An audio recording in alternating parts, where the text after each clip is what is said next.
This is Rich Aesthetic, and I'm Richard. Real quick, I'd like to say thank you so much for 1,000 subscribers. It feels awesome to have completed that 2025 resolution just now in December.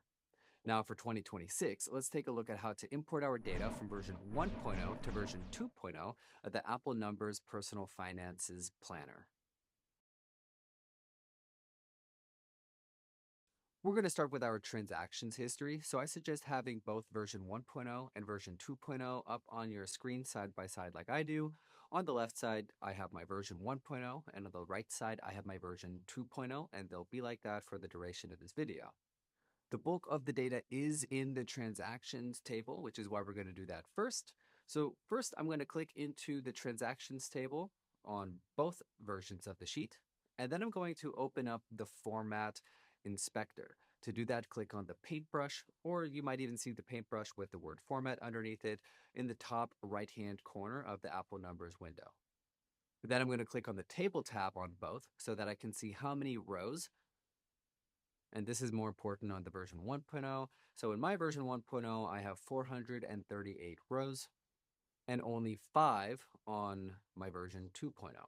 So I'm going to add like 430 something rows to the version 2.0 table in the inspector. All right, now I know I have enough space to easily paste the data into the table without causing weird formatting issues. Now I'm back on my version 1.0, and I'm going to double click on the letter of the column of the notes column. Then I'm going to use the drag handle and drag and hold that over to the date column to easily select all of the data in the body of the transactions table. Now I'm going to copy that, and I'm going to click in the top left-hand body corner of the version 2.0 transactions table, and then paste the data. You should now see the little calculating pop-up at the bottom of your version 2.0.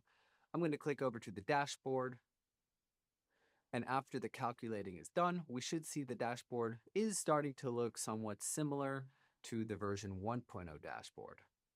If it looks very off or very dissimilar, I would double check your instruction sheet on the version 2.0 and make sure it has the same start date as your version 1.0 transaction sheet.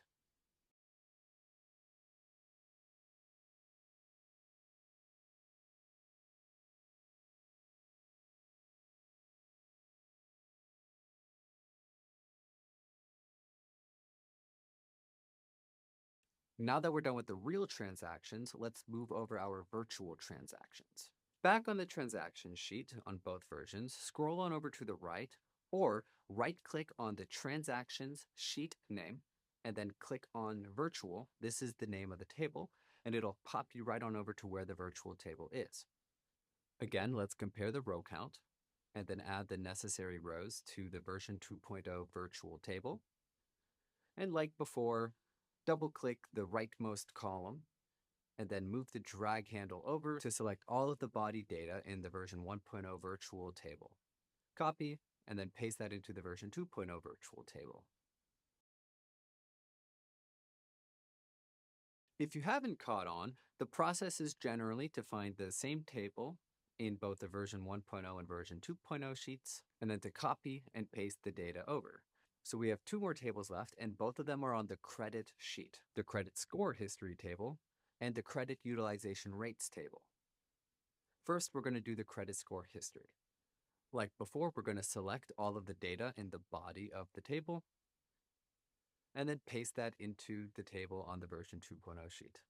Like before, make sure you have enough rows in the version 2.0 credit score history table, and then in the version 1.0 table, double-click the column header and move the drag handle to select all of the data, and then copy and paste that into the version 2.0 credit score history table. This last table is just a little bit different as it's not time-based data. Instead, it's just housing the credit card names and their credit limits. So we're going to select all of the credit card names in version 1.0, copy that, and paste that into the name column on version 2.0, and we'll do that again for the credit limits.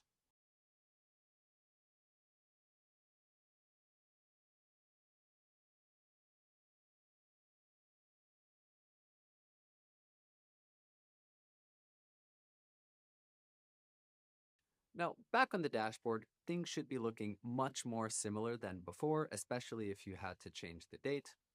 But if spacing on things like the different account sections on the dashboard or the axis labels on any of the charts is looking a little bit off, that might be due to me having, changed the design a little bit and I can't account for how many checking accounts one person has as opposed to another person. So if you want to know how to edit the dashboard, consider subscribing. For a future video, I'm going to post on how to edit the dashboard to have it looking perfect for your situation. That's all I have for this one. Let me know down in the comments below if you have any questions or if the sheet has been helping you. And until the next one, Rich Aesthetic out. Peace.